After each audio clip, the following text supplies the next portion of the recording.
March executive. Okay, got it. And it's, what time is it? 7:04. So let's start with the roll call. Okay, sorry. And then Fooling we'll, around with my Yep. Sylvia, Here. Bob Bender, Here. Joy Campbell Privateer, Present. Margaret Della, not yet, Rosemary. I'm here. Yes. Here. Oh, Margaret's there. Okay, Rosemary Yeah, I is just there. added. Okay, Rob is here. Ed Green. Here. That's Fan. Bob Fanuzzi. Not yet. David Gelman. Present. Ram Dutt. Present. Ted Morris. Not yet. Chuck Merdler, not yet. Omar, nope. Dan. Yes. No, Oh, Omar's Omar, here. yeah, I'm sorry, I went too quickly. Omar. Dan Paternick. Laura, of course. Nick, Here. Marty Wolpoff. Julia, I see. Here. Deb Travis, Present. Sergio. Here. Resembles the remark. Okay, okay. Yeah. And back to Dan Paternick, no. Chuck Merdler, no.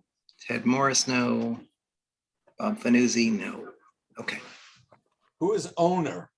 Who is owner? Yeah, that was my question too. And they're gone. Are they gone? No, it's down there. Who is owner? Can we ask them to identify themselves? Well, we don't. We Well, can't. they don't have No, to. okay, they don't They have do to. Okay. They As don't long have as it's not any of the above, right? It's not Bob Right. Fanuzzi, Ted Morris. Okay. Right, right. Okay. Right, they don't need to. Okay, thank you, Rob. So we'll move on to approval of the executive committee minutes of January 5th and also February 8th. They were distributed. Are there any issues? So then seeing no hands, is there anyone opposed to approving the January 5th or the February 8th minutes? Okay, anybody abstaining? So that is taken care of, unanimous. Thank you. Moving on, I have a few announcements to make. As you know, I've written that March 16th, it is expected that the executive order will be lifted that allowed us to do remote meetings. And so the office is reaching out to all our venues to see if they will host us. What I know at this juncture is that we only have to abide by the protocols of the host. So that if the host is an organization and they want to see cards, vaccination cards, then if we choose to use that venue, then we have to go by their protocol. Likewise, if they want us to use masks, then we would, regardless of what the state issue is at that juncture on masks or no masks. So that's, I expect we might get more guidance. I haven't heard about spacing. I haven't heard, as it gets closer. But this is what I have now, and I'll keep you informed. And Rob has reached out to the College of Mount St. Vincent. So we're going to have a fixed place for executive committee meetings at the college, which is great, because they can accommodate us. We don't have a lot of public, so we know our number there. And it'll be closer to Riverdale Avenue, where there is parking, won't be all the way down into the campus. So we're trying to secure spots that we might use on a regular basis, or because we're not going to get a lot. We didn't get a lot of yeses back in August, and so we'll see. And we're doing the best we can. Let's see. Laura, I do see two hands. I don't know if you want to wait till after or now, but Rosemary and Ed have their hand. Okay, Rosemary, go ahead. You kind of blipped off of you're saying Mount St. Vincent is going to accommodate our For executive. exec, committee? yes, yes, Exact, okay. on a regular So- basis. So my question was, cannot the board office conference room be used for small committee meetings? Yes.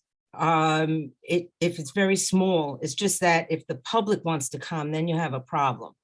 But it can, but a small committee that usually has, for what it can be used, it's usable. That's my only question. Okay, thank you. Yes, we're clear, Sorry. we're clearing it out, and that would be very helpful for some It's communities. available. Thank you, thank you. Ed, and then David.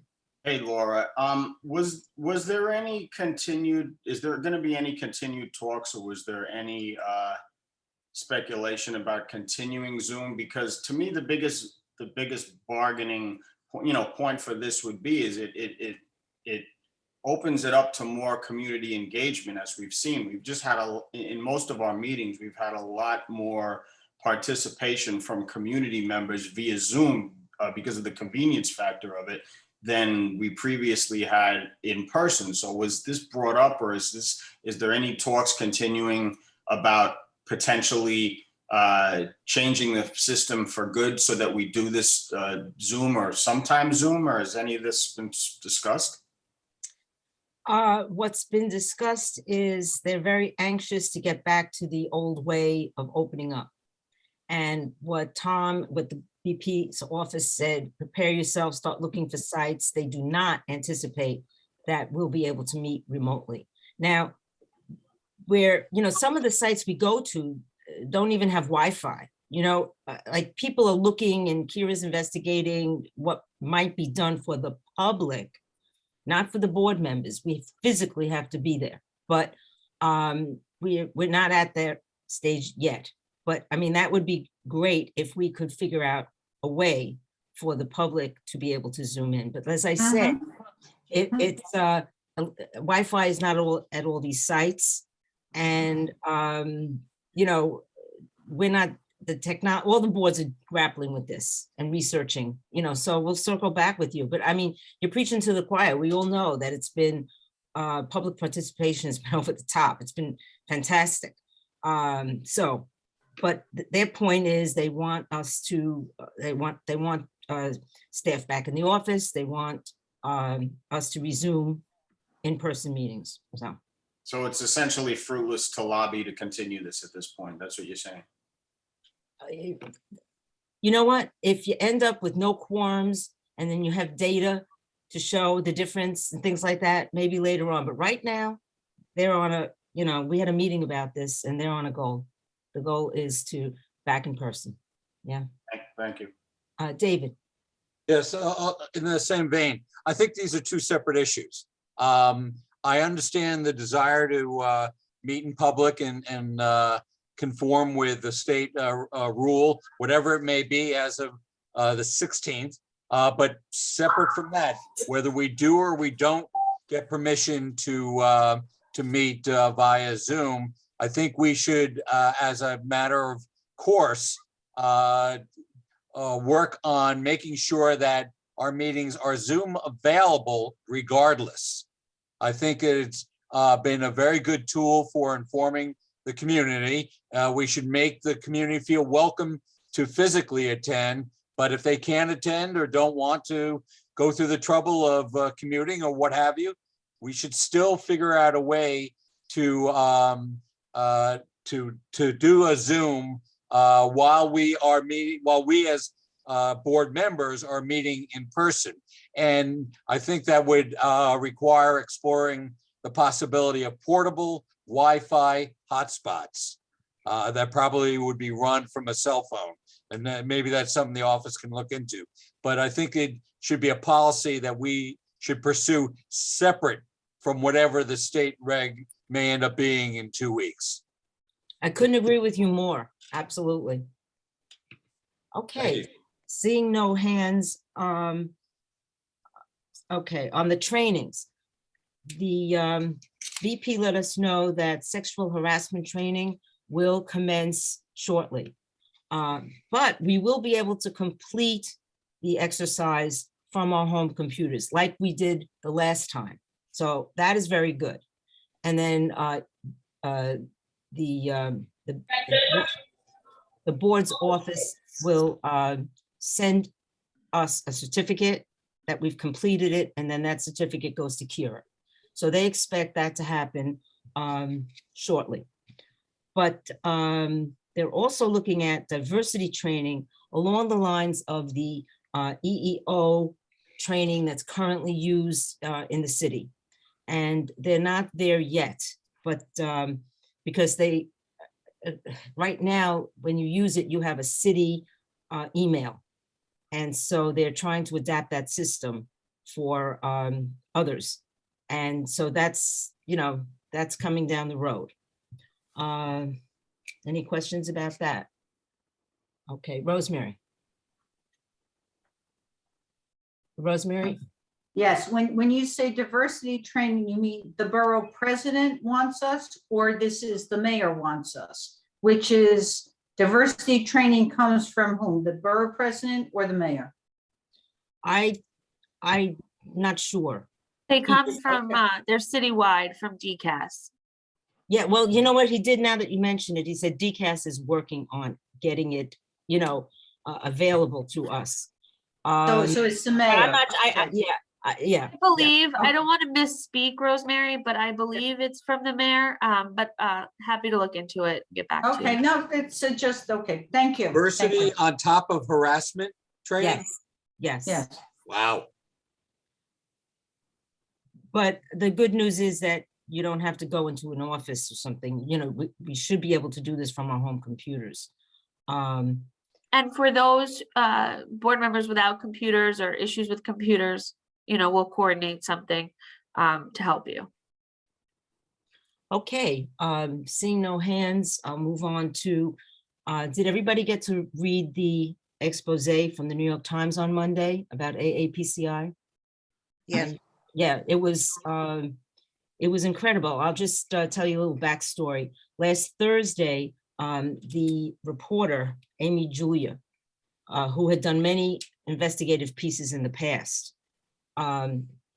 she wrote the board office asking for the tape from the October meeting. And we informed her that we also have a tape from the December meeting because they also came to the land use. She wanted the tapes where Department of Homeless Services had been on. So we sent her both tapes.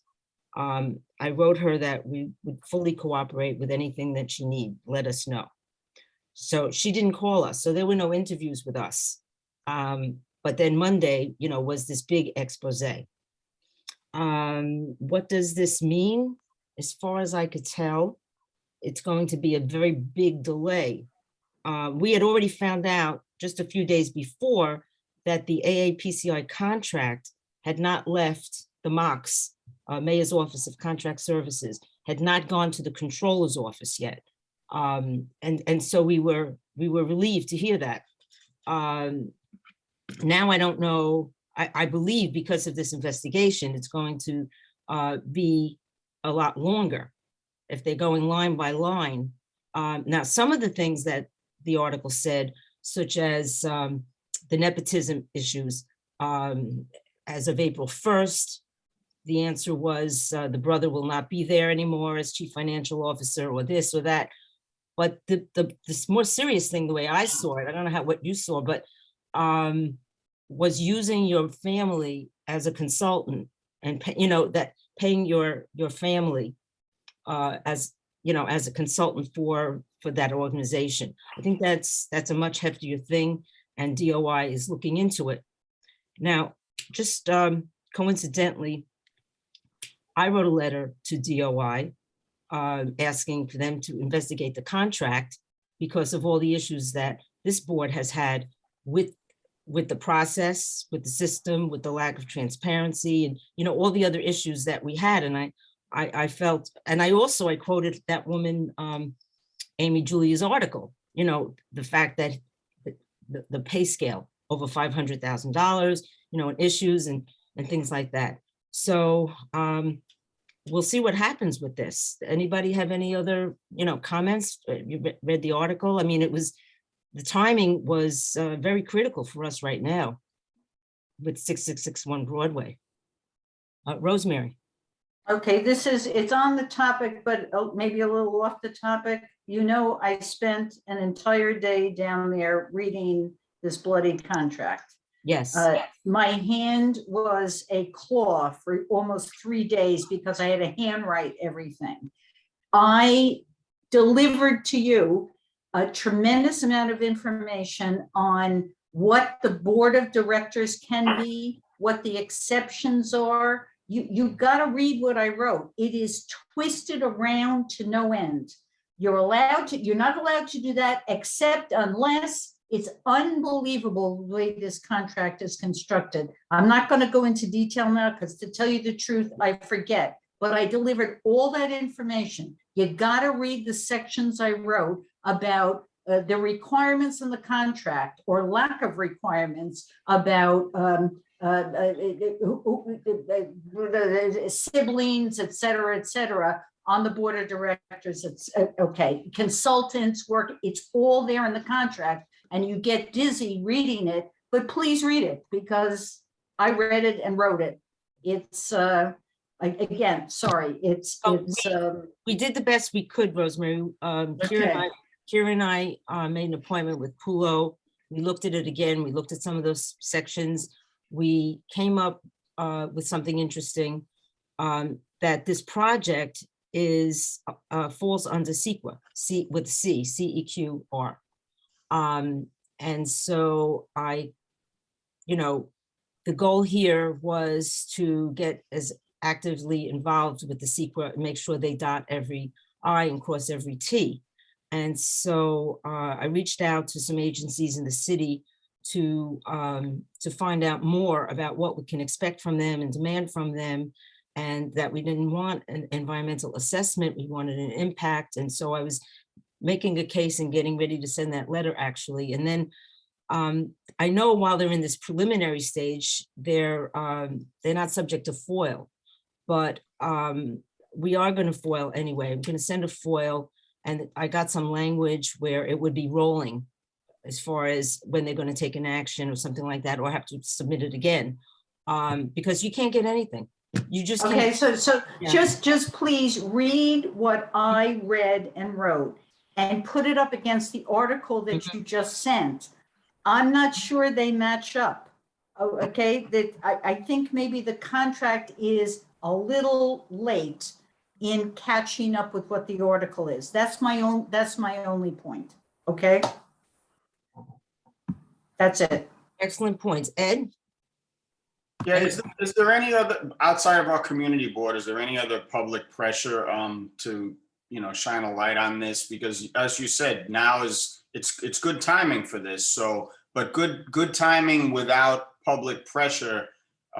These things tend, they have an investigation and they kind of maybe sweep it under the rug to some degree, and then it doesn't have the impact if it doesn't have the public outrage to go along with it. So other than our board, is there anybody else who's really taking a look at this or really raising? Well, I did write Eric, and I said, what you just said, you strike while the iron is hot on this corruption. And I said, could you go to the appropriate committee on the city council, and they need to hold hearings on the lack of this fiduciary oversight and the and accountability in the city's management of the homeless shelter system. So I did make that suggestion to him. I think it's what we need.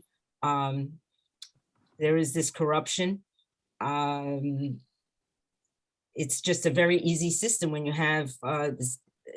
It's just terrible. And I don't know, I'm wondering whether the Department of Homeless Services will turn around and say, okay, we're just going to give you an action plan and do this, that, and the other thing, and be allowed to keep this group, which would be a shanda, but or if they're going to try to have another group come in. In other words, you always think in terms of us, like, okay, what does this mean for this fight that we're right in the middle of? if they would try to bring in another group, I think it was an open RFP and nobody else applied, I think they said. So they'd have to start all over again with another RFP. Maybe the owner will get tired of waiting for his money until this thing is registered at the controller's office. This, they could be in contract, but there's no sale. So any number of things can happen while things are, percolating here with the Department of Investigation, who's going through line by line on their contracts with their other people. So is that true though? Even if the contract hasn't been registered yet, that doesn't necessarily mean that they can't be spending money on the contract, that they can't be doing work on behalf of the contract. yeah, but then the money might not follow. I think, Right. I know, and you know more about this than anybody, Margaret, that when you assume it's coming, with a new contract, you think that they could spend money and assume it's going to follow? I don't know. Yeah, With a new that's how the city of New York operates. How do you think all these nonprofits are operating? It may be different in DHS. But well, they haven't yeah, that's a real possibility. But somebody needs to mute. You ask a very good. Yeah, that is, if they did receive an initial letter, they could be spending money on it. Not necessarily, and then there would be sort of a fight on the city's hands if they're not going to actually pay the spender. I don't think they don't own the property yet that this building is supposed to go on. I think this is, well, you ask a very good question. And I'm not, we'll have to just check and see what the status is and what the possibilities are. Right? What do you think, Margaret? I don't know how DHS operates. Obviously, they have, the focus of this contract is that, they're building this space and that they're going to provide services to whatever extent they're going to provide. But this organization might already be spending money. And if they did receive an initial letter, because that's usually how, at least from my perspective, you get notice that you've been awarded the funding or that you will be awarded the funding. Then you begin the contract process, which is the biggest, beef that nonprofits have, is that the contract process, you might have been notified in July or September that you were awarded a contract, but we're 6-7 months into the fiscal year and you don't actually have the contract, but you have already been spending money on behalf of this contract. So I don't, the contracts that you're referencing, are they already in the controller's office or they're in the mayor's office? They're in Mox? It can be neither. They could be in either. They could be in either. They could be in neither. Like sometimes, like we just had a contract that we got the paperwork a few weeks ago that we started doing work on in July. Once you get notification that you've been awarded, you begin work on it. Got that, but I'm going to write this down. Yeah, so they might have. The question is, I don't know what the city. Right, have they been awarded an ability to spend money, right? Yeah. We will find So out. if Now, they got a notice, right, if they got a notice from the city that they would be awarded this contract, even though they don't have all the terms of it, again, I don't know DHS at all. Okay. But if they did get that notification, then they might already be spending money on this contract. Award letter. So it's like an award letter that's pretty official. Yeah. Okay, we just Yeah. got a new person. Just today, we got our contact at the controller's office. Remember, we had Marielle in the past, and now we have someone new. We have a new controller and new contact. And I think that'll be very helpful too, because in all these places, they have, they've had lapses in personnel. And so didn't know, that's a very good question. I'm glad you raised it. Now I'm really nervous. It's like, okay, I see Rosemary and Julia. Okay, Rosemary. Okay, very, very quickly, the mayor's office of contracts held a hearing, Laura, you were there, right? And they November voted. 16th. And they voted. What did that vote mean? I'm not asking you, but what did that vote mean? Was that as Margaret, not that Margaret's suggesting it, but is it an award of contract? There was a hearing, they voted. What does that vote mean? Number one. Number two, you have a new person at the controller's office. Ask them, is it unusual that you have not gotten a contract that has passed marks? Ask them, what's going on? Okay. Oh, yes. Done. Okay, good. No, this is all good. We have Julia. So it has been a very long time since I've done this, so things may have changed. But the answer at least the answer was a decade ago, yes and no. They, with the letter, like the award letter, you were able to then go and negotiate in good faith for the rest of the funding to purchase the building, to enter into negotiations with contractors, to and then if you had, usually your agency had to have a certain amount invested to win like you had to have a certain amount liquid or a certain amount accessible to you to be eligible for the contract. If you were willing to invest that until you got paid, there was nothing stopping you from doing that. So if they haven't purchased the building yet, I don't know that they've hired people or anything, because they don't know how long it would take to get that, the purchasing of the building, and those negotiations used to happen first. But again, it's been a while since I've done that. But when we were building or acquiring new housing projects, that's what we would do. Okay, so the questions that what I'm seeing is what did the Mox vote mean? There was a hearing, something, you're right, it was passed. What did that mean? Do they have an award letter? What does that, is that usual about, this happened in November and it still hasn't gone to the controller's office? It might be just because administration wise, one was kicking the can down the road and now, you never know, but It's very common.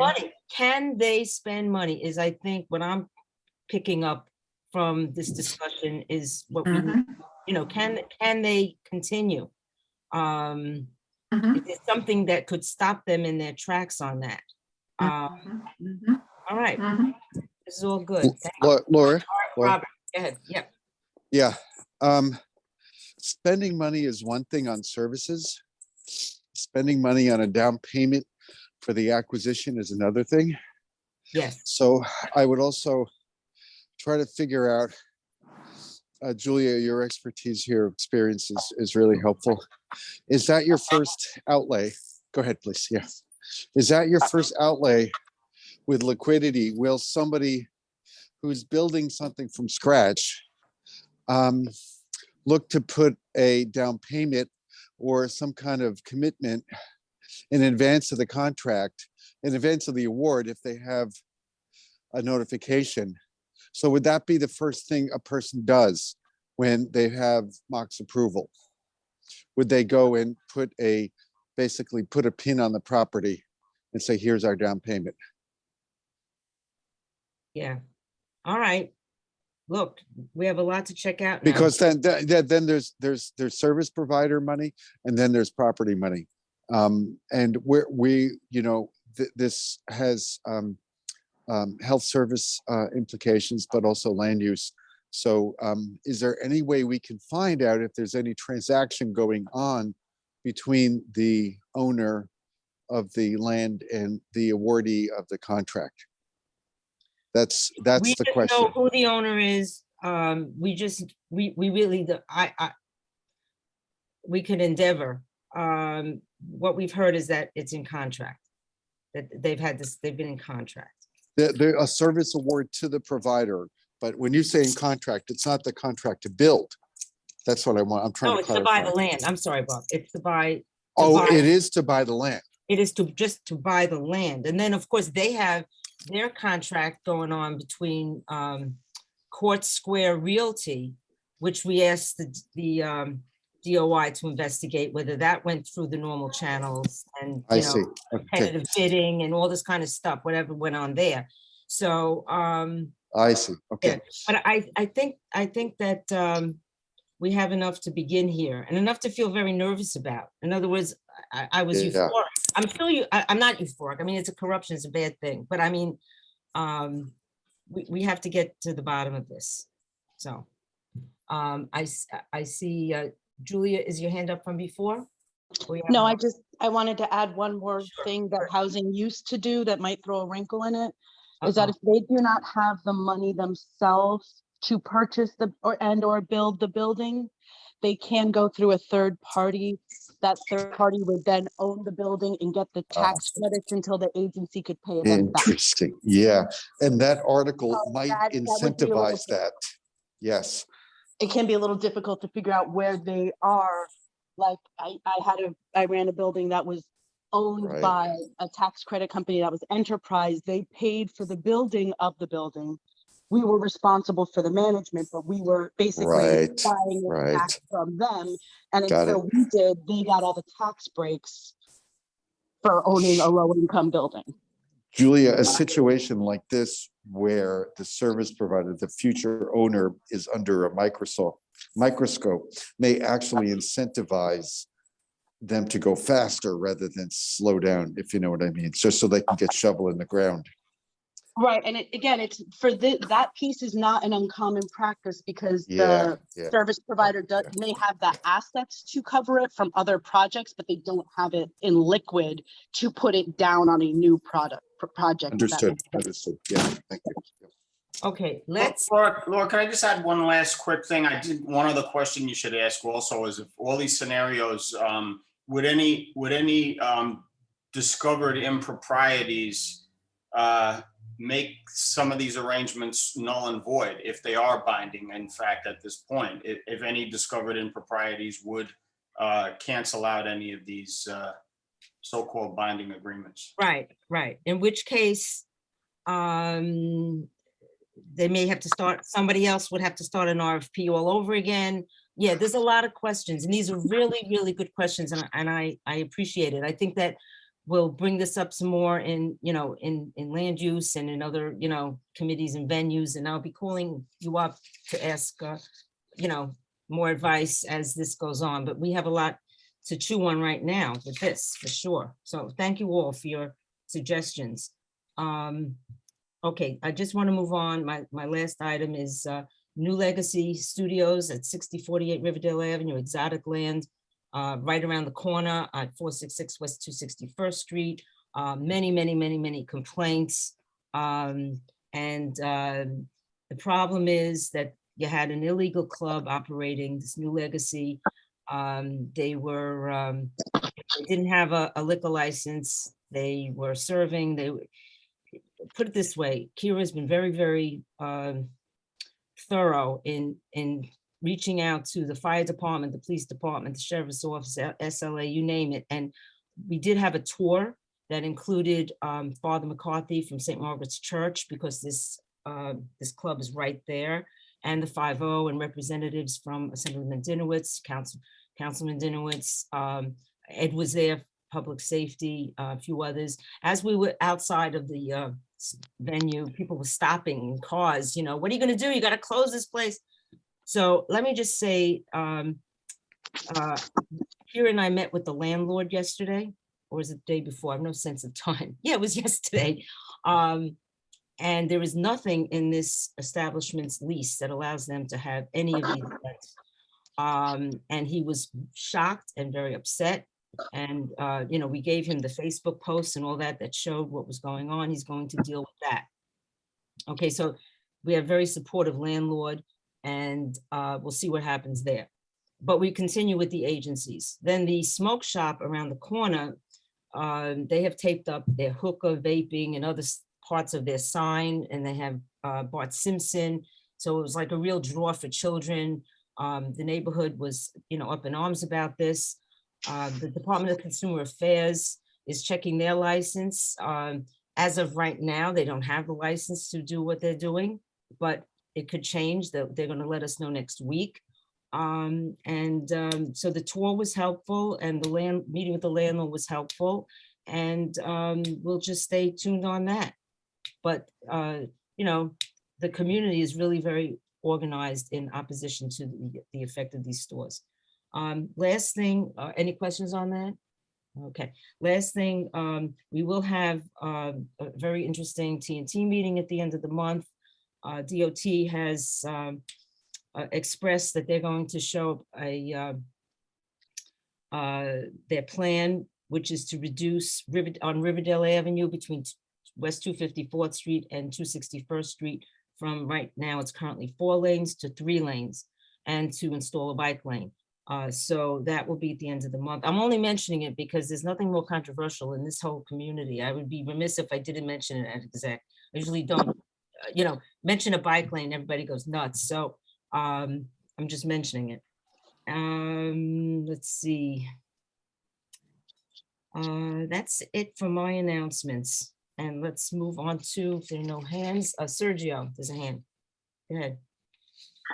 Laura, you asked for submissions on ideas about making the general meeting shorter. Did you receive any? I know I submitted some things. What's going on with that? Let's discuss that under follow-up on outstanding issues, if that's all right, Sergio. It's fine. Okay. We'll circle back to that. Okay, let's see. Treasurer's report. We'll move on to Joy. Okay. And here we have it. Hello, everyone. This is the treasurer's report for March 22. Our budget still 269,354. This includes the $5,000 allocated by Councilmember Rodriguez's office. We have spent $89,034, and the budget does include the December modification of $4,000. Just a reminder that the delay was occasioned because the mayor's budget was given the priority. So that's item 1. Item 1.1. Not much change from February. 36,896 is budgeted, 94,21 allocated, and 22,679 remaining. Okay. There are no budget modifications for this month. So item 1.2. Although we do expect to have one next month to transfer funds from the holding code 499. 1.3 budget, purchase order and accounts payable. There is 6,253 encumbered and no requested funds. And finally, for 1.4, rent and energy separately provided by the city and unchanged from February's budget.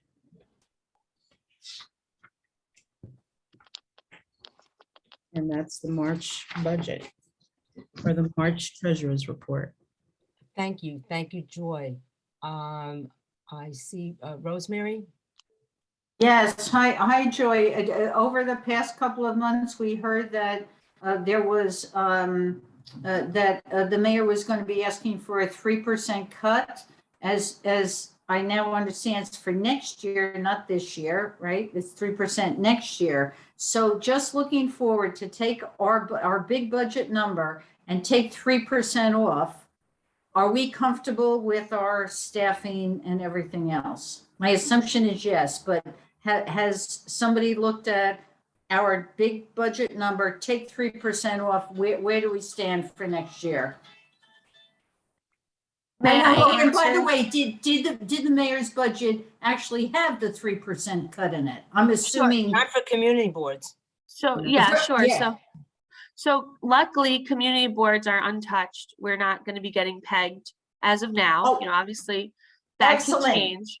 Excellent. But just Okay. so you know, Rosemary, when we were talking about the possible peg, we did have more than 3% cushioned for that. So Good.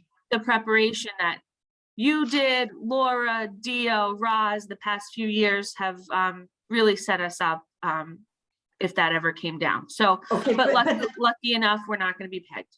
that the best news is the mayor's preliminary budget does not peg us at all. No community boards, no borough Thank you. president's office. Great So, news. Thank good you. news. Thank you. Good. And I did mention for last month's budget, I'm sorry, treasurer's report that we had set aside. So we're prepared for it, but not this year. It's not required. Okay.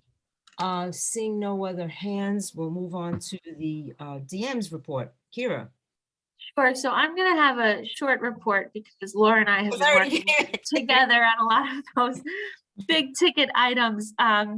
As Laura mentioned, we'll be meeting in person most likely by the end of the month. We've started to reach out to our gracious hosts. Again, if there are locations that we're forgetting or have popped up in your community, or if you have any ideas, please let me know and I'm happy to follow up with them. I do ask for your patience and understanding of the position we're in while looking for appropriate venues.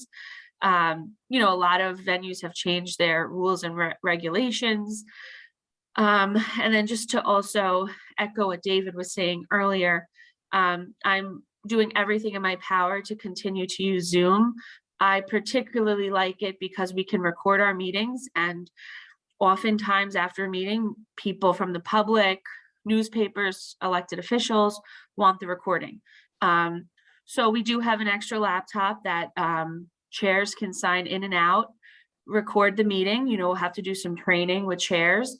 It will just be very difficult for the public to engage or speak, but they will be able to listen and watch. Again, I'm talking with the other district managers on the hybrid methods that they're doing. We're trying to work together to weigh out what's good and what's bad. And obviously it's fluid, so we can change it if it doesn't work out one month.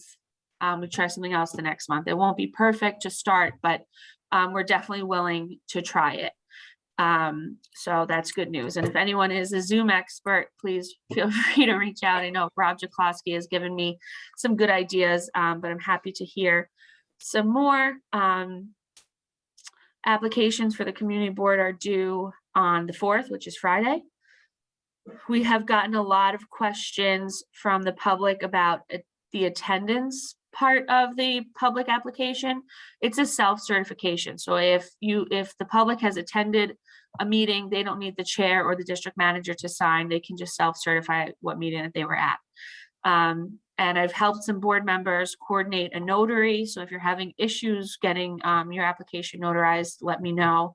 I'm happy to help you.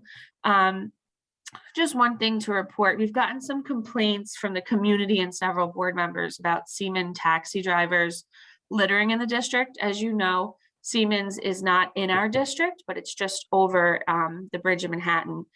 I've written to Siemens several times throughout my tenure here at CB8, and this is the first time they got back to me. And I'm working with their local community board as well. So they reached out to me tonight, and we'll work to correct this issue. So the community and the boards, the eyes and the ears of for the office. So keep us updated on any kind of community issues like that. And that's it. Thank you. Thank you, Kira. Before we start on committee resolutions, I wanted see, to- sorry, excuse me, Laura, David and Rosemary have their hands up. Okay, I'm sorry. David, Rosemary? David. Yes, two things. Briefly, the Siemens thing, it seems like most of the car services hang out on Johnson Avenue between Yeah. 230 and Capuck. Is that where they're doing it? That's Because I one go of by there those. all the time. That's one of the locations, yeah. where all the Okay. littering. I'll try to keep an eye out for that. Completely separately, it's been about 3 or 4 months since I think we've discussed it. What's the status on the new office, the contract, any renovation, what have you? If that could wait till next month, we're going to be having a meeting to get an update very shortly, and then I'll have a better view to give you. Okay, thank you. Thank you. Rosemary. Okay, just quickly, Kira, you're mentioning that you're working on and have your fingers crossed about technology in order to have the public be able to attend our meetings. Right, that is fabulous. It should not be our burden alone. This should be the entire borough and the entire city, but it's going to take money to do the technology required to do it. And as we're doing our budget stuff, I think we should go to the borough president and say the borough president should apply for funding so that all community boards have the money to do the technology, to do what you want to do, Kira and Laura. So I that's all I couldn't have to agree. say. I could not agree more. And you'll remember when you were chair, this was an issue, the Manhattan Borough president pre-pandemic paid for all Yes. community board meetings to be televised. Yep. Right now, one of the community boards is able to afford that, but the rest of us cannot. And for us, it's hard, even if we could afford it, our venues are all different. It's not like we meet at one place. Correct. Company can come in and set up. So it is something that the district managers have lobbied the borough president on. But it's something, I like your idea of the budget request. It's something we'll need moving forward. Thank you. Okay, Thank good. you. Good luck. Thanks. Before we start on our resolutions, I want to just welcome Sashi, who is the new reporter from the Riverdale Press. Welcome aboard. He's going to be attending all of our executive committee meetings. I meant to introduce him at the very beginning, but then got so caught up in the passion of the meeting that I forgot. So welcome, Sashi. He introduced himself to me earlier. Yeah. Hi guys, thanks. I don't want to take up y'all's time, but Okay. nice to meet you all. Yeah. All right, so now we'll move on. We don't have too many resolutions, committee resolutions. We start with, what do you want to start with, Karen? I'll do public safety because it's just right here. Hold on.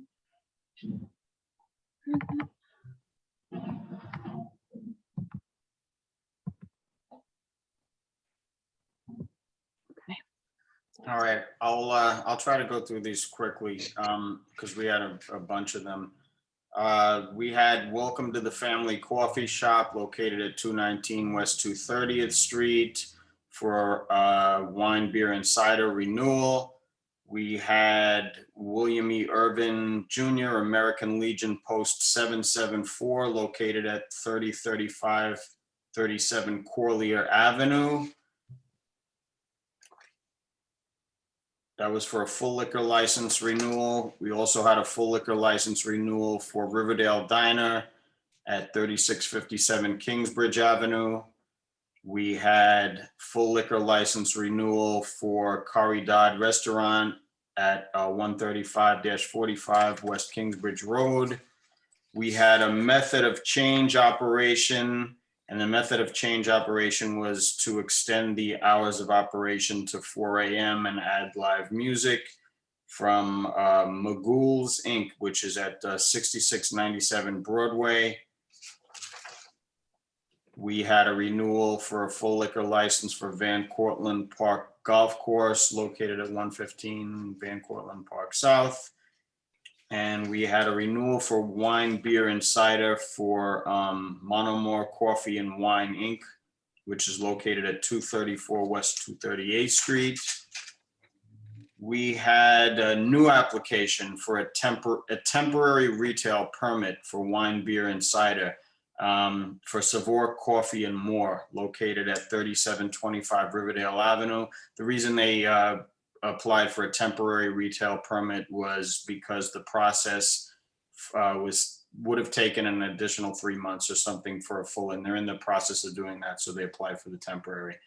And we had a new application for a full liquor license for Yokomo, which is going to be located at 216 West 242nd Street.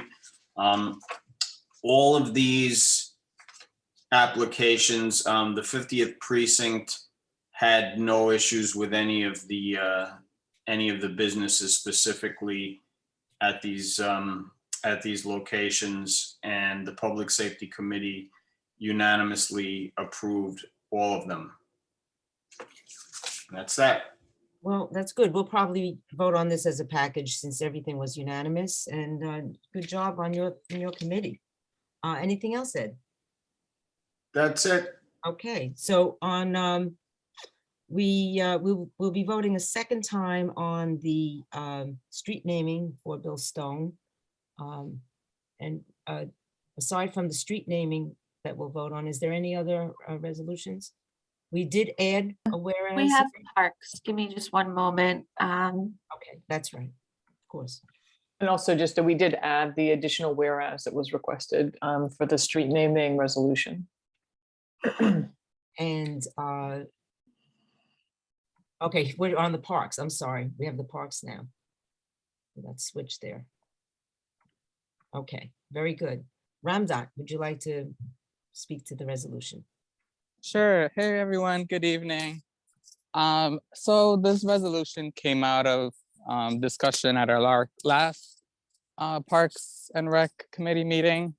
Just to give you a little bit of background, there was a budget readjustment done, and then the Bronx lost 50 personnel in our parks. So that was before, you know, the proposed or preliminary budget by the mayor. And I do apologize if there's background noise. I literally just got back from snow tubing with my kids, so I'm literally walking home, sorry. So the Mayor Adams has issued his preliminary budget, which let me get the number for you. It pretty much only allocates 0.5% of the overall city budget to parks. And we all voiced some concern because we know that parks has played such an important role during this pandemic, giving us all access to a green space. And we know that with inadequate budget, the parks cannot be maintained. And this is where we're going to get more operating or capital budget or expense budgets because, the parks aren't maintained in a way that can keep them running. So the committee decided that we should draft up a resolution calling on Mayor Adams to hold him accountable to his campaign promise of allocating 1% of the city budget to the Parks and Recreation Department, and also calling on our city council member, Eric Benowitz, who is on the Parks Committee, to also, be in favor of it, but also hold the mayor accountable as well. And all 5 borough presidents are in favor of this 1% allocation. So this is a resolution just making sure that our parks are funded properly and ensuring that they have the resources in order to continue serving the public in such a high need area, and making sure that there's equitable distribution of services and resources across our parks. This is excellent resolution. I'd like any comments on the resolution? I have a comment on, I can't see the resolution, but on the presentation. Okay. Wait, you know what? I'm sorry, Sergio, what did you say? I do have a question. Okay, go ahead, because I lost my mouse. Now I'm back and I see 2 hands. Okay. Sorry about that. No, that's fine. Go So ahead, Sergio, and then Marty and Rosemary, okay? Ron, that you said we lost 50 people from 50 lines, personnel lines from the Bronx?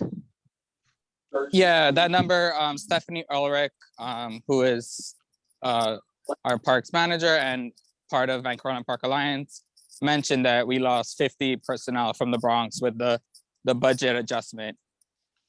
Do we know, now proportionally, has that happened to every single borough equally? That I'll have to check on. I don't have that information in front of me. Yeah, As I recall, it was 370 citywide. Thanks, David. And for context, it sounded like from Stephanie that no one was laid off. So that it was, the assumption was that these were seasonal workers that were roles that were cut. So they're not hiring for seasonal people.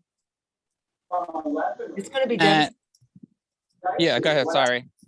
No. Sergio, if you're done, we'll move on to. I'm Marty done, thank you. Rosemary. Thank you, I'm done, yes. Thanks, Sergio. And Marty? Go ahead, Marty. Thank you. I have nothing against this resolution in principle or content. It's my concern that in the past years, we've had a policy which basically said, I mean, this is one resolution and 5 more committees will come back either at the board meeting or next month saying they got too far. And so if we start getting into a situation where not me, it doesn't bode well for any of these resolutions. So I just asked you to think about that, that's all. Yeah, Marty, just to respond to that, you know, CBA has a lot more parkland than other parts of the Bronx. And I think with the preliminary budget cut, it will impact our community board parks more so than any other part. You know, and that's like, you know, that's why I think the committee wanted this resolution, because they know the impact of this cut on in our backyard. Okay, Rosemary. Oh, okay, just one comment and then a question or two. I mean, just generally, my own personal position is I'm opposed to percentages in the budget that allocate and restrict money for one purpose, no matter how wonderful the purpose is. I will say 1% citywide does not in any way guarantee at all equity for communities or for our community. So that's one of my problems with the 1%, the placebo that everybody is happy with. I just don't like it as a concept. Put that aside, doesn't matter what I think. The 0.5% of the budget was how much, Ramdot? How much money did the mayor put in the budget for parks? Dollar amount.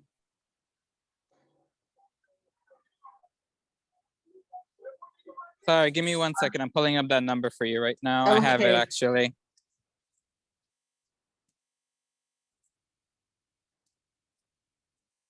If I can, I believe the figure is a little over $500 million because the total budget was 98 point something billion. Right. So for it to be 0.5%, it would have to be around 500 Okay. million. Okay, think so it's you're slightly over. backing into the number, that's fine. So you're back into, okay, fine, and it should be $1 billion, okay. And just my last thought is you have in the resolution singled out, and I don't mean that in any derogatory Eric Dinowitz. The purpose of that was, this is just so I understand why Eric is in the resolution as opposed to all of our council members that just. Yeah, thanks, Rosemary. So Eric is on the Parks Committee, which when the budget, you know, when the city council will be advocating for its budget, and, you know, from its committees, we hope that the council member will, you know, increase the parks. Okay, okay, so budget. so that's the reason. That's yeah, the, and so the reason Councilmember- is, okay. Yeah, so Councilmember De La Rosa is not on the Parks Committee, and Councilmember Sanchez is not on the Parks Committee as well. You know, so yeah, go ahead, sorry. Okay, so now I understand why you have him in there, because he's on the Parks Committee, and I would just suggest that our council member Sanchez is on the Finance Committee, which is more important for the budget than the Parks Committee. So I would suggest that you put her on too, because the Finance Committee is the committee that sits and listens to budget testimony, okay? So I would suggest that it's more than Eric Dinowitz, it should be Pierina Sanchez. Okay, thanks for that point. And thank you. I'm done. I will be moving to, yeah, at the meeting to expand it to just say our council members, because we have Yeah, more than one. I We would have, say we our, have more than one. I'm gonna suggest that as an amendment. Great. okay. Deb and then David. Oh, yeah, I just wanted to respond to the concern about what makes the Parks Department and requesting more money for the Parks Department different than requesting more money for housing or for any of the other agencies. And I think the main argument really is that the Parks Department is the only agency that doesn't have any standing funding in the budget. And so there's been an ongoing effort for many years to get 1% funding for the Parks Department. And so that's why we're able to say that all 5 boroughs endorse the idea of 1%. That specific percentage is to ask why 1%. Why 1% is because it's been we've been asking for it. Multiple of folks have been advocating for it for several years now, and to make it permanent. So that's the reason for it. It's just an acknowledgement that that Eric Adams said that when he was running for mayor that he would increase it to 1%, and that here it is, his first budget, and it's a half. And so that's the reason for the advocacy. And also I do support also adding the other council folks to the council members to the resolution. I think that's a great idea. Would it make sense also to say somewhere here that the Parks does not have a budget of its own? And that's why this would particularly hit hard on the Parks budget, because they don't have a budget that's unique. Would that make sense to include that? I don't know that that's quite accurate. Bob, you can probably answer it, because you've always talked about the fact that they don't have a capital budget. Yeah, that's why I raised my hand. They have a maintenance and operations budget. That's what the $500 million is. That pays for personnel, for salaries, and it also pays for necessary equipment, from lawnmowers to, that sort of thing. But they have no capital funding whatsoever.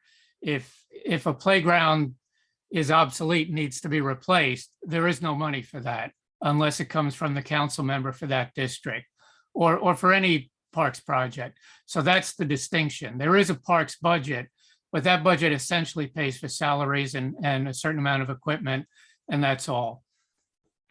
I think they're lower than they used to be, so I just 1%, and that's been the rallying cry of New Yorkers for Parks now for years.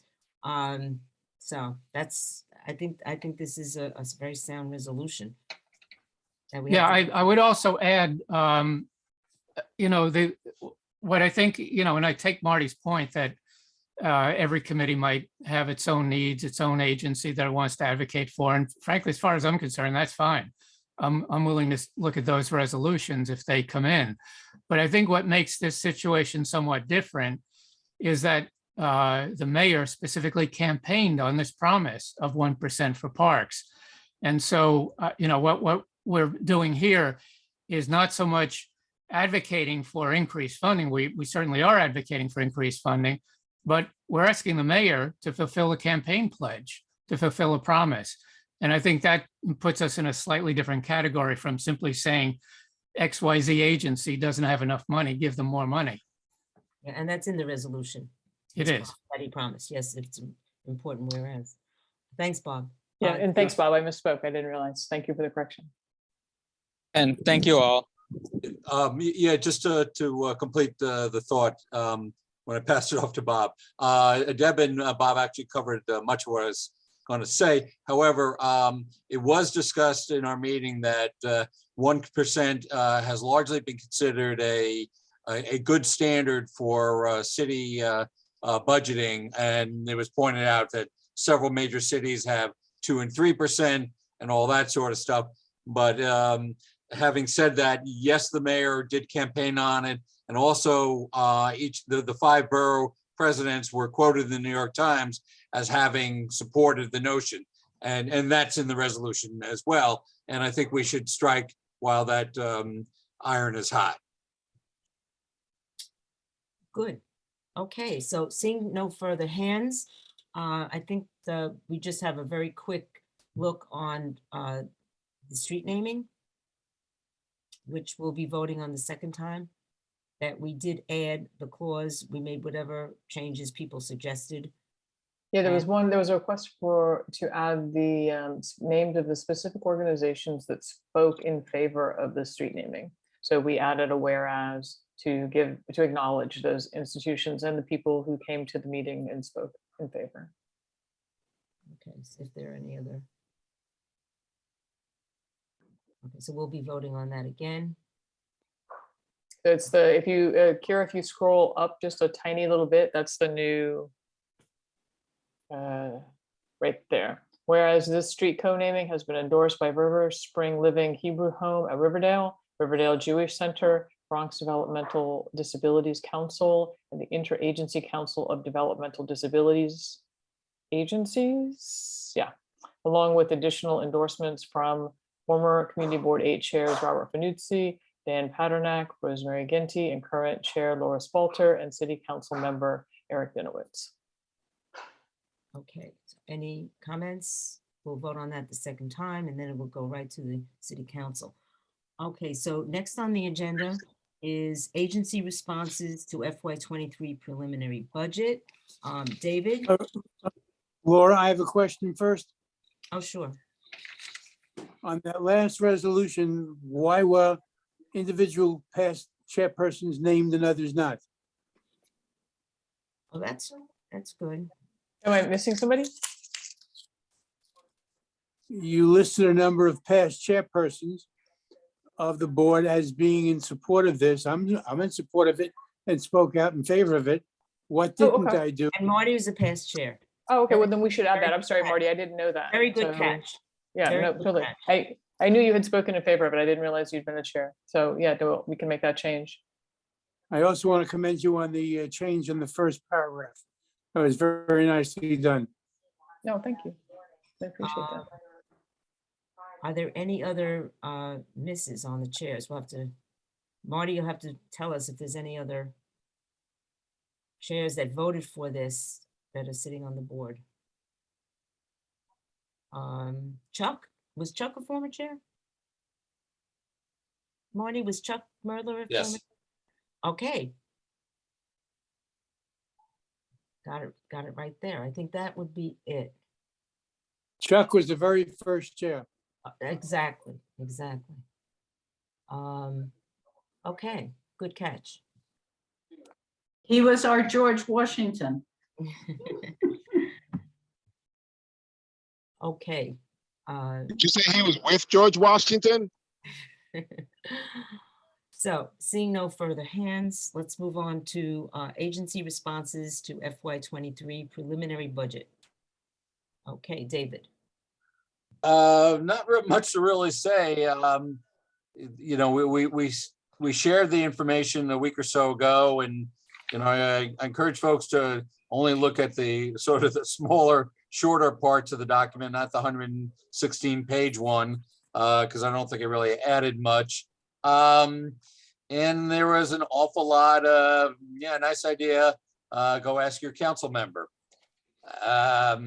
which is not uncommon, but it felt like it was more so this year. You know, and I'll talk about 24 in a few minutes, but any particular comments that folks have or things that they were truly surprised by?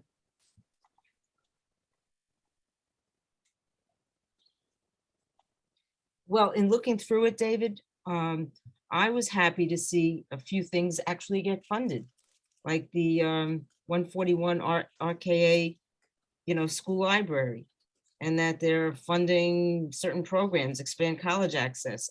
You know, looking through it, installation of security cameras in subways done, you know, a few things that most of it, like you said, is dim, very dim.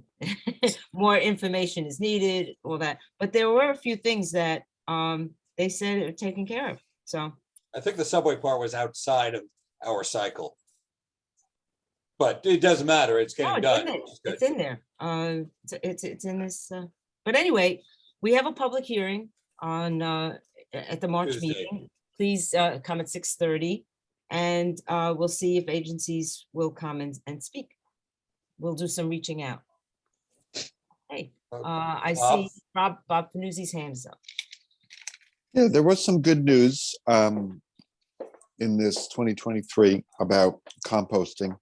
And you know, our committee and community board has been a citywide leader in supporting funding. Just so you know, the expansion of the program is going to sunset, but our particular district service is not touched. And in fact, you may still recruit new members in our by demand sign-up sheet. So we are spared a cut in compost, curbside compost pickup. In fact, it's still open for new registrants.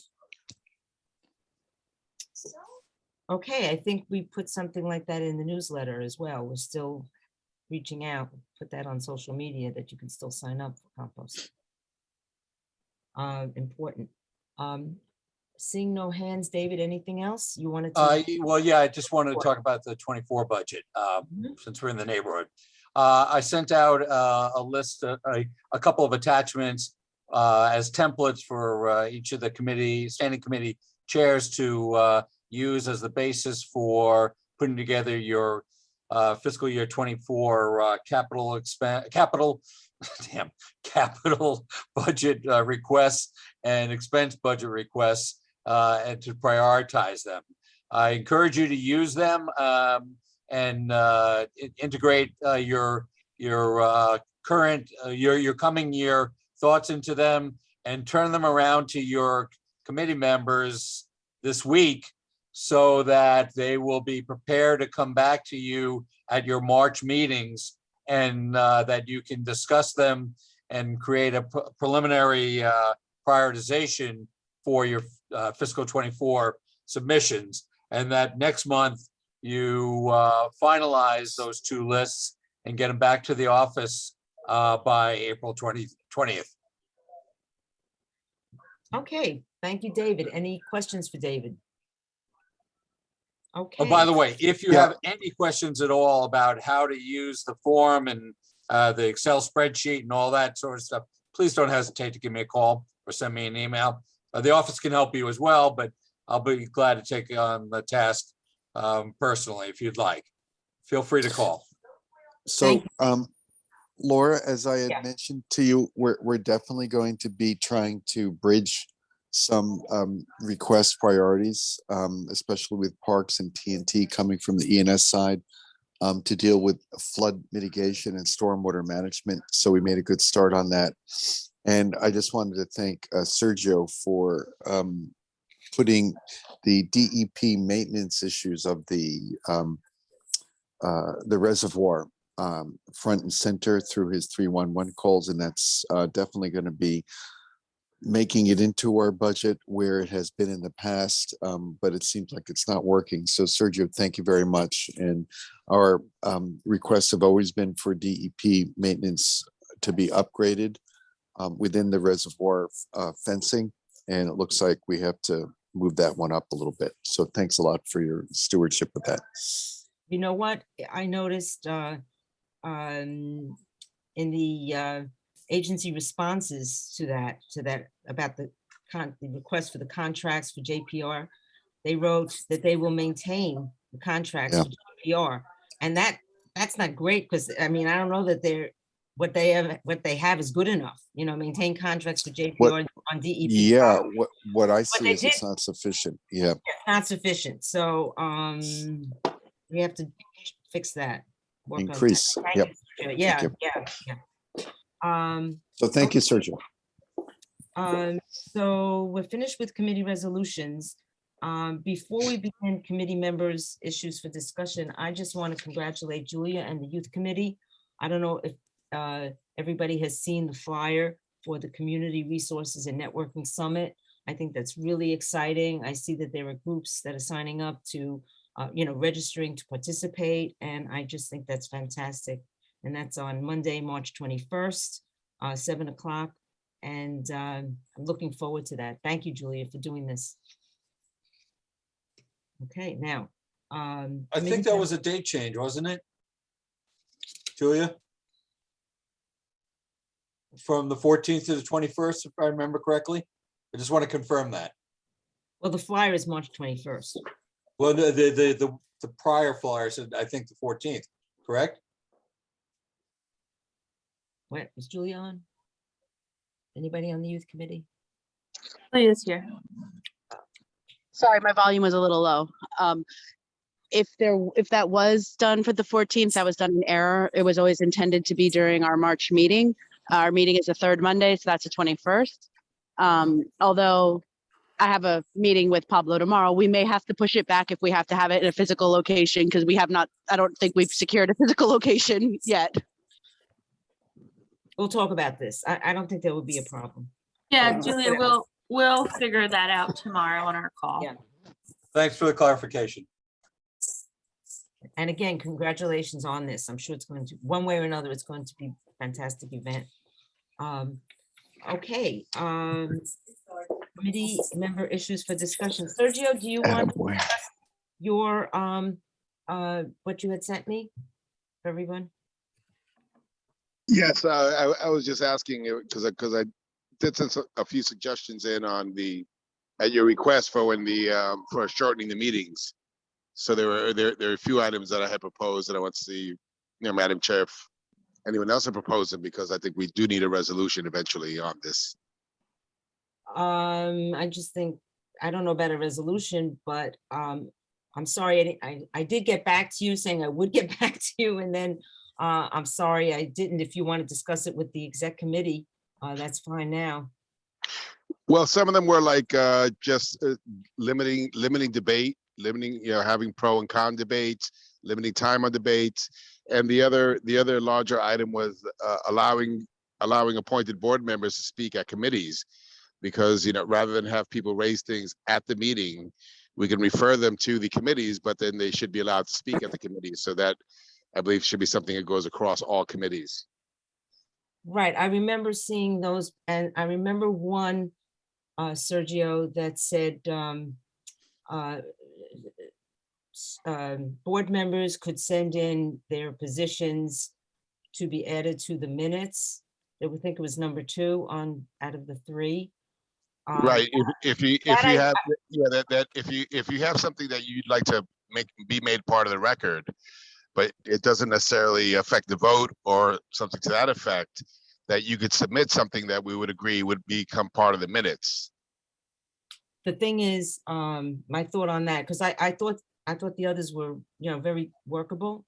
My thought on that was that minutes, in my mind, reflect what actually happened or was said at the meeting, and that that would preclude somebody just attaching something to the minutes. But I think that it's a good idea for people to email the board office, and if they wanted something sent around, it would be sent around, but I don't see it as minutes.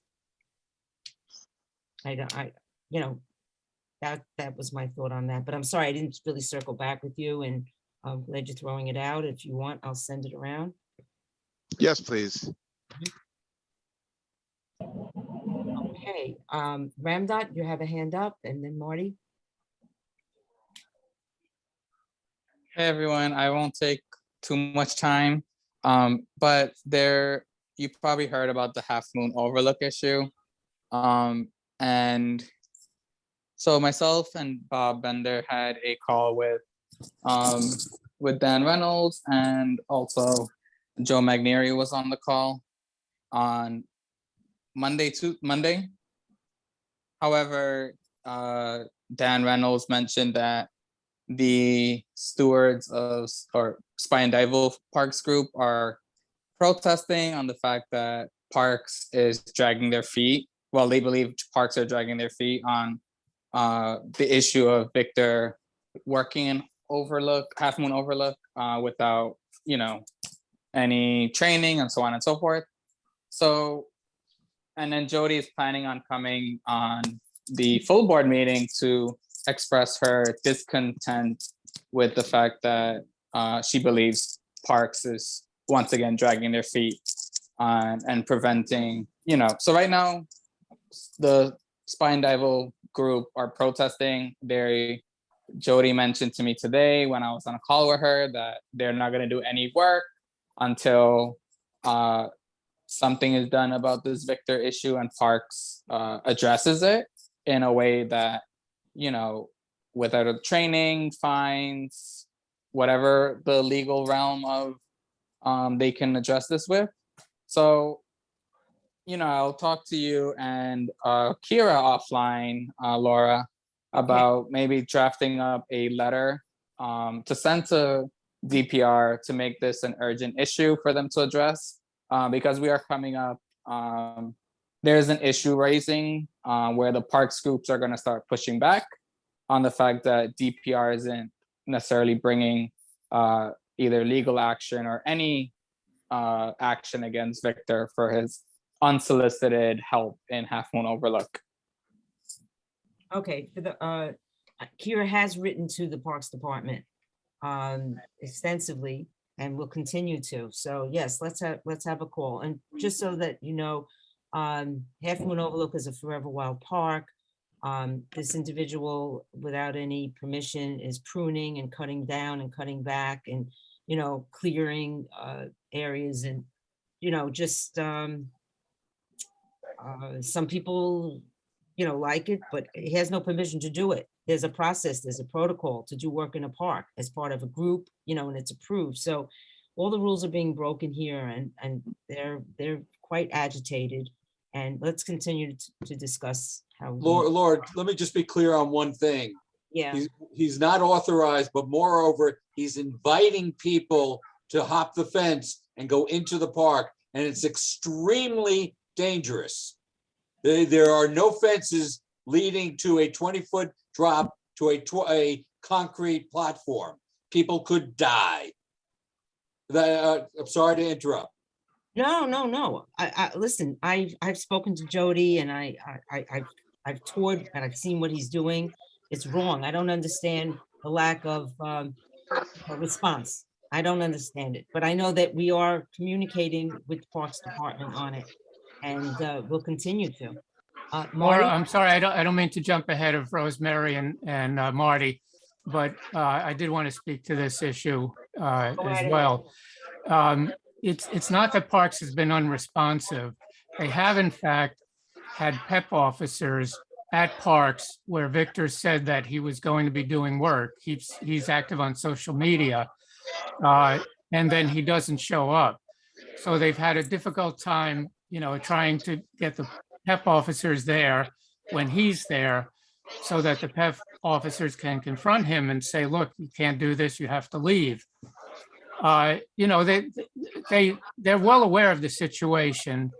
What came out of our conversation on Monday that Ramdat mentioned is that he is very active on social media, and the Parks Department is going to monitor him on social media and make clear whenever he posts something about an activity that the activity is unauthorized. He's also been doing fundraising around these activities, and the Parks Department is going to be very clear that the fundraising is unauthorized. So, it's not an easy issue. And I won't say anything about parks groups that want to boycott, how that's a solution is beyond me, but the Parks Department is acutely aware of the problem. And, we're in communication with them, as you said, Laura. And, we're hopeful that we can do something about this, but he is a danger to the community, specifically at Half Moon. And the Parks Department has actually locked that park. The lock was broken, and they have now welded it shut so that nobody can get in there. So, I do want to be clear that we haven't found the solution yet, but the Parks Department is looking for it and is trying to come up with a solution. They're not being unresponsive. Thank you for Thanks for the that clarification. That's helpful. Yes. Okay, Marty, Rosemary, go ahead. Marty. He's muted. Marty's muted. Marty? I will Yeah, confirm. I'm using my iPad because I can't get into my computer. I screwed up, I'm locked out. I have to figure out how to get in. Just going back to Sergio's point, I did hope that the LRE meeting last month would have addressed this, but there was a problem of communication. This month, we're going to be looking at potential rules for the board to consider about all meetings. The question that was raised about the amount of time being spent and trying to curtail that time is one of those issues we'll be looking at. And certainly Sergio's comments would be part of the agenda to look at. And anyone who'd like to attend on March 14th is welcome as for one of the last opportunities to go to a Zoom meeting. Oh, my God, savor it. Thank you, Marty. Rosemary. Okay, so thank you. On the parks issue, Ramdot, I think you and I should have a conversation.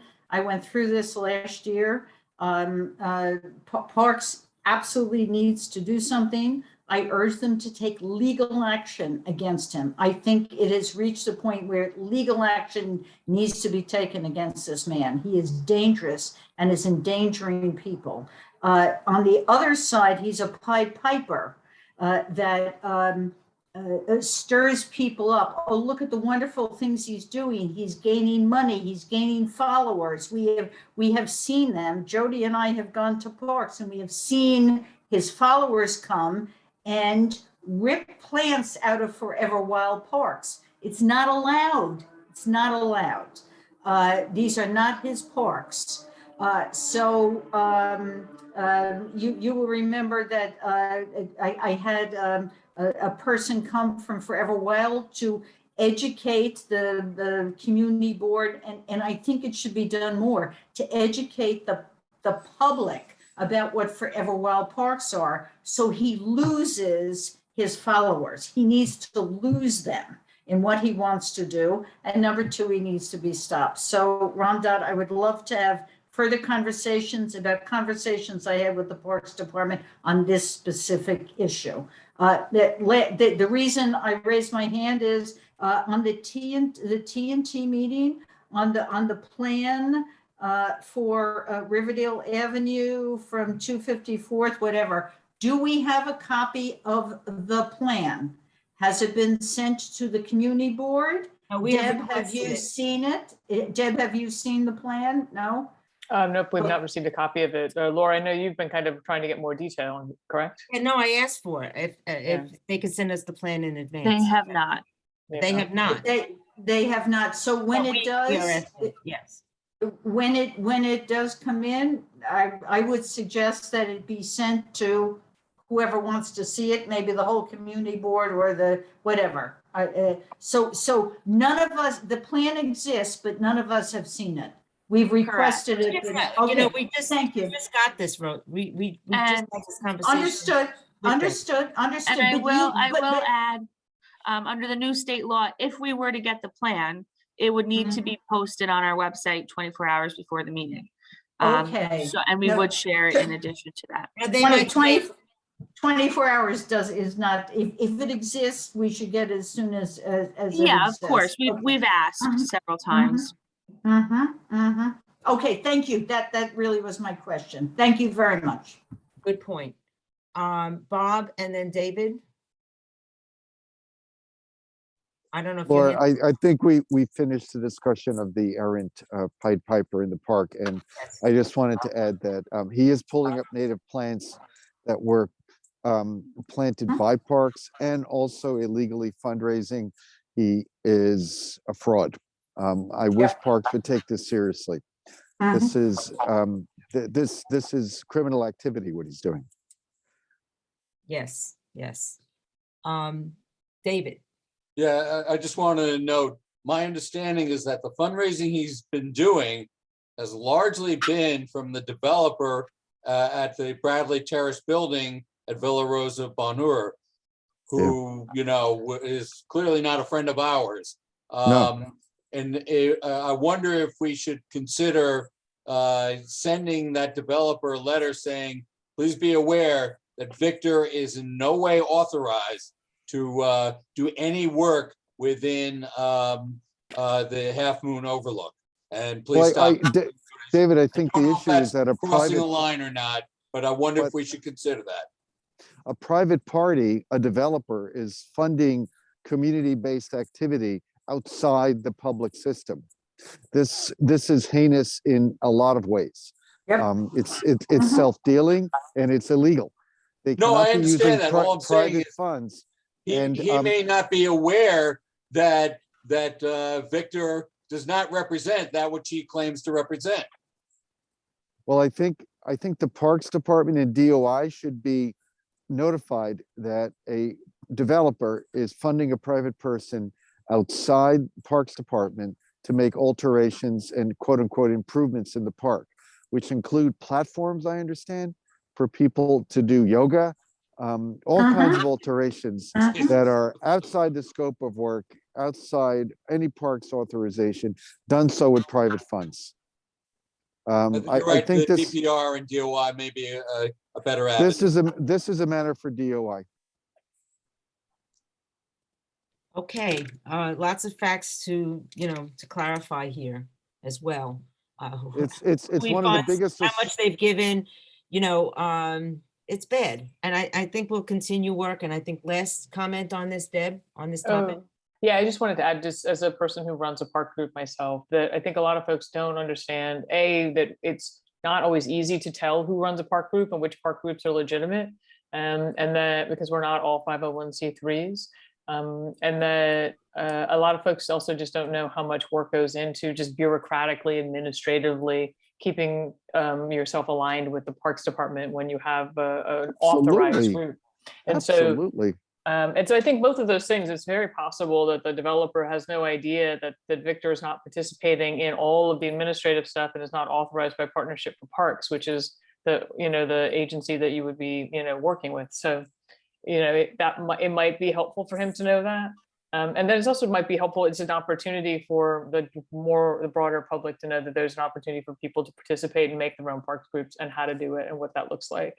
And the one that has a relationship with partnerships is Friends of Spite and Dival. And we should be promoting the ones that work within, naming the ones for those who are interested in improving their parks through a parks group. Here are the ones that have a relationship with Partnership for Parks. Here they are. I mean, we should be informing people. A real parks group does have a relationship with the Parks Department, works with Absolutely. the Parks Department, not illegally like this. This is really, yeah. And more than that, and more than that, we have to request permits. We have to go through special training. We have to submit have to outcome give your reports data. after every single job. So every Saturday, I'm requesting permits and I'm sending outcomes, and there's a lot of that stuff that goes into it. So I can understand also, just to Jody's point, why she's so frustrated that she doesn't want to do those things. Like it's frustrating to do them and to know that other people are not.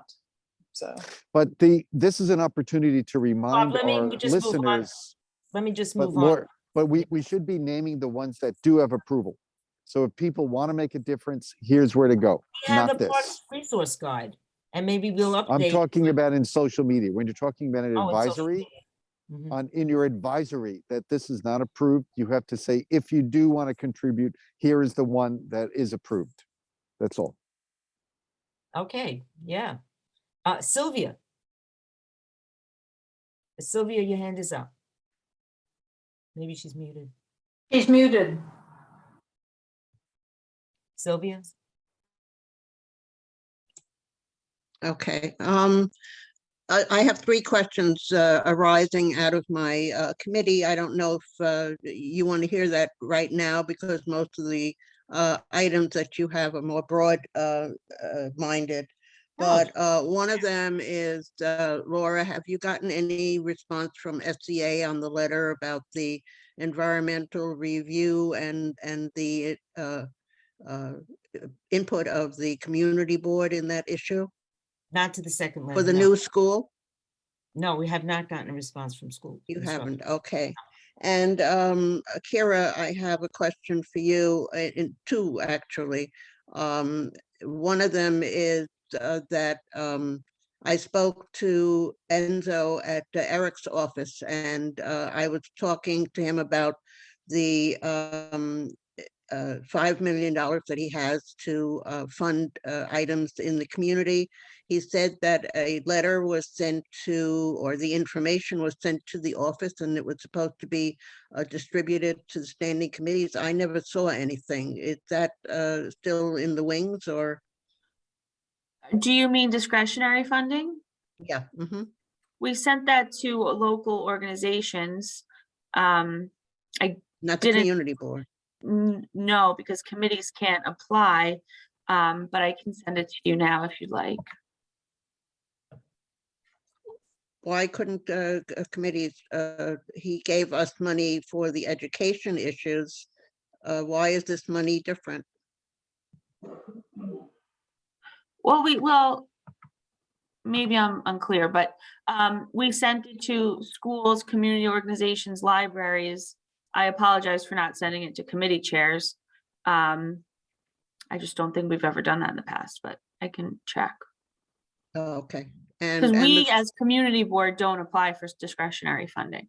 So we send it out to our, local community groups who can apply and post on social media and such.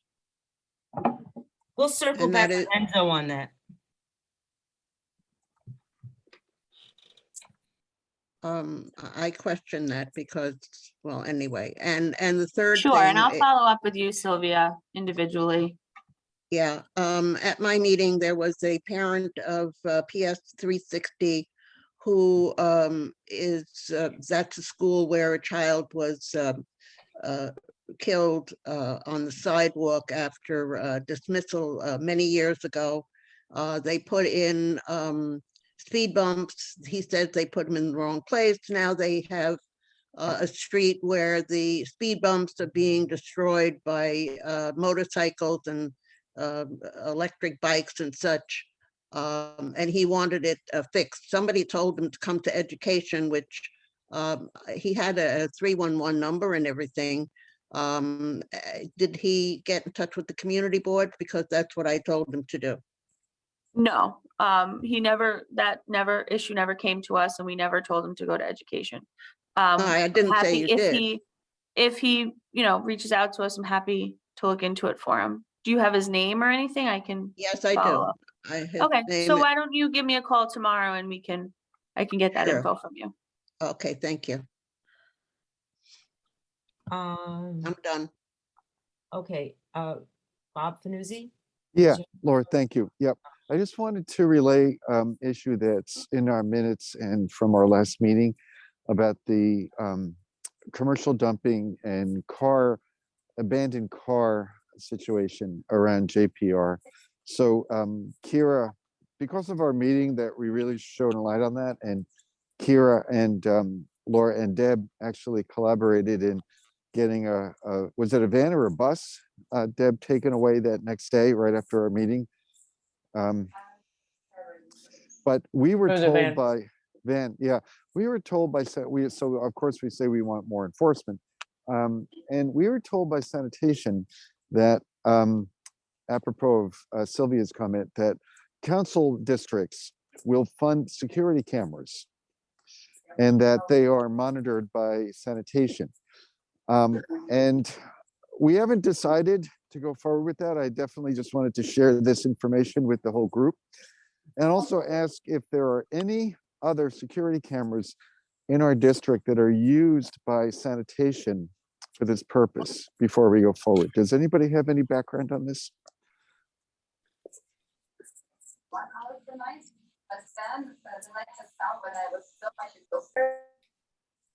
No, Bob, but I'm happy to look into it for you. If it's been used in other areas for sanitation, of course, we have used them in Marble Hill and other areas for security. It's a little different, and I am not a surveillance person, so I just wanted to make sure that we knew some cost and benefits from experience before we moved to request this. Thank Okay. you. Thanks for Got it. any input anybody has. Thanks. Okay, seeing no further hands, no further business, do I hear a motion to adjourn? Motion to adjourn. A second? Second, Well, I Have we want, taken attendance? yes. We took attendance at the very beginning. Yeah, and those committee members who joined You after came in late, we attendance, got you. We got you. Rob and I noted you. Yep, okay. So I want to thank everybody for very thoughtful discussion tonight, very helpful, and I wish everybody a good night. We'll see you next week, okay? Right.